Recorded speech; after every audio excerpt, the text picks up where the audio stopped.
Adım Hevas Aksoy, 1953 doğumlu, Samsun doğumluyum.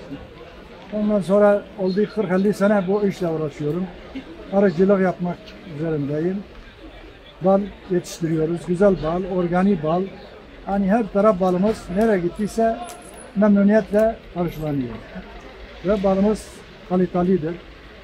Daha Halkis yolumuz, Halkis dağımız daha yeni yolu açılmıştı. Bu sene açtılar. Allah razı olsun belediye başkanımız. Yeni açtılar. Orada çok güzel bal yetiştiriyoruz. 1001 çiçek bizim Halkis'te bulunmuştu. Hani hep organik bal orada çıkıyor. Ve Maraton Dağı'nda da aynı. Hani güzel bal yetiştiriyoruz. İnşallah balımız her taraf menşurdur. Ve reklamı yapıyorlar. Ondan sonra hani Samsun'dan çok güzel şeyler var. Bakmıyorlar.